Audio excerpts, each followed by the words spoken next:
Nah, baik pemirsa ya, mungkin ini sering sekali ya terlintas di benak kita bahwa Allah tuh berada di mana sih?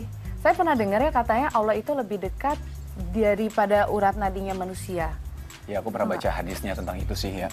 Oke, benarnya seperti apa? Ya, kita lihat saja penjelasannya ya. Baik. Pemirsa, kita lihat saja liputannya. Ini dia liputannya.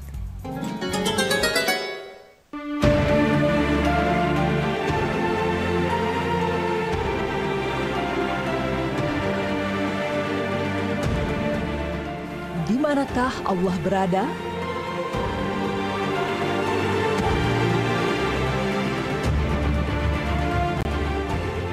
Pemirsa beriman, bagi kita yang mengaku umat muslim yang meyakini Allah adalah satu-satunya Tuhan yang berhak disembah dan merasa telah beribadah kepada Allah serta menjalankan segala perintahnya, maka mengherankan jika kita tidak mengetahui di manakah Tuhan yang Esa yang kita sembah selama ini. Mungkin sebagian dari kita pun ada yang mengalami kebingungan jika ditanya di manakah Allah. Ada yang menjawab Allah ada di hati kita. Allah ada di mana-mana. Bahkan ada yang mengatakan Allah lebih dekat dari urat leher kita. Namun benarkah semua jawaban itu? Jika semua jawaban itu tidak benar, lalu di manakah Allah Ta'ala berada?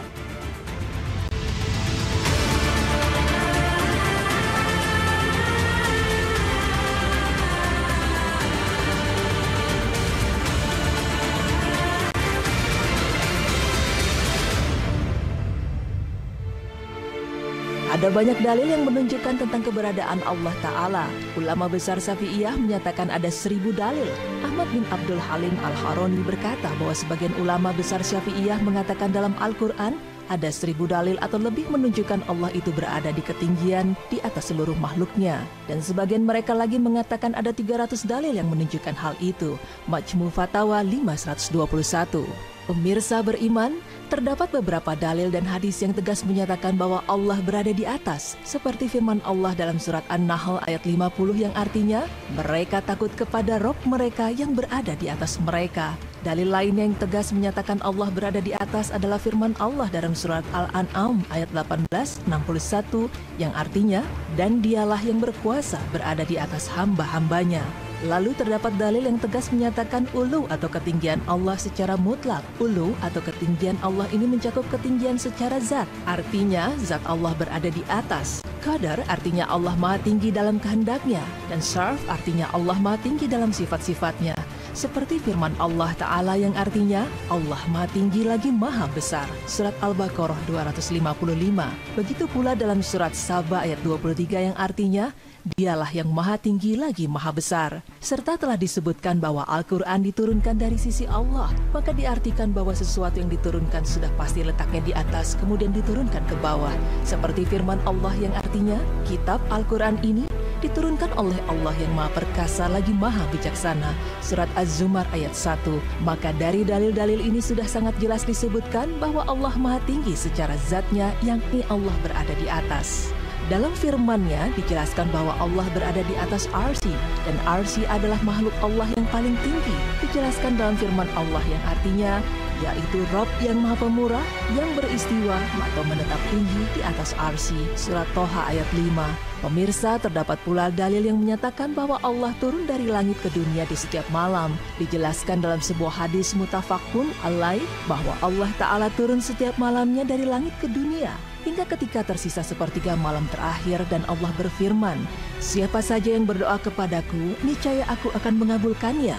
Siapa saja yang meminta kepadaku, niscaya aku akan memberinya.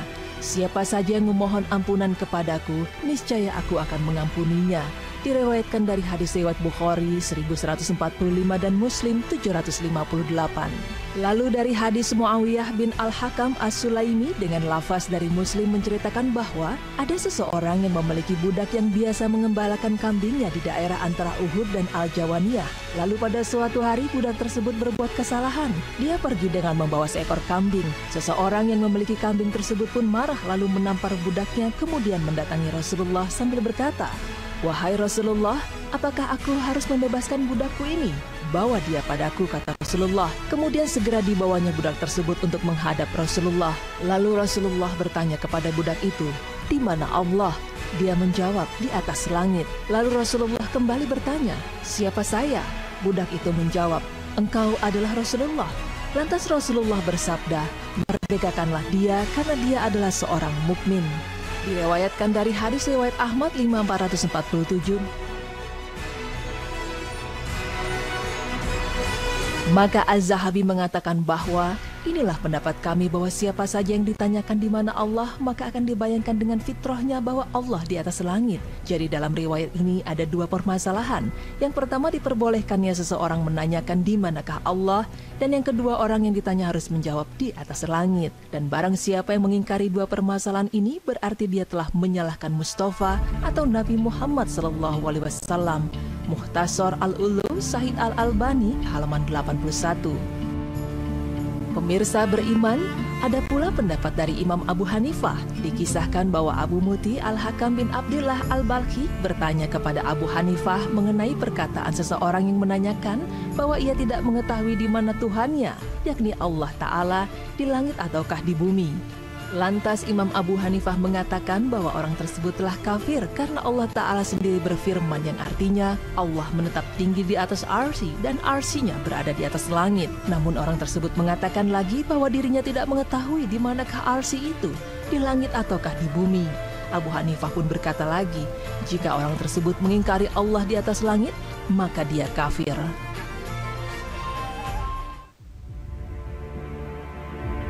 Pernyataan tegas yang menyatakan Allah Ta'ala beristiwa atau menetap tinggi di atas arsy-Nya menimbulkan pertanyaan baru.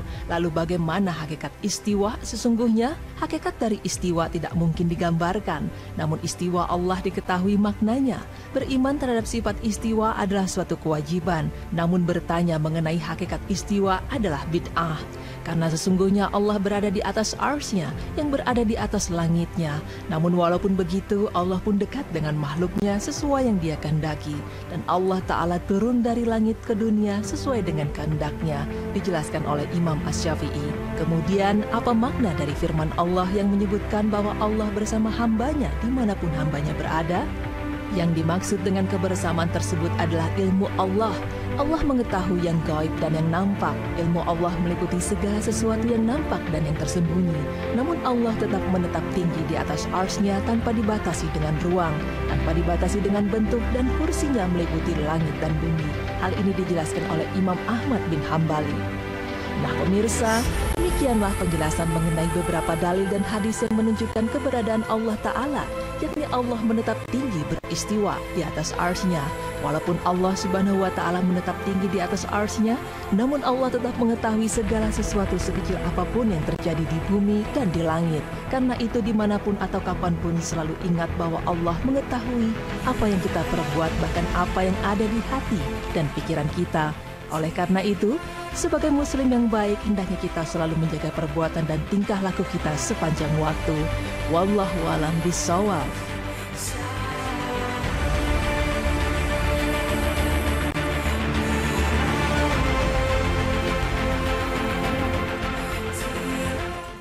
Nah, baik pemirsa, itu dia penjelasan dari berita Islami masa kini. Nah, sekarang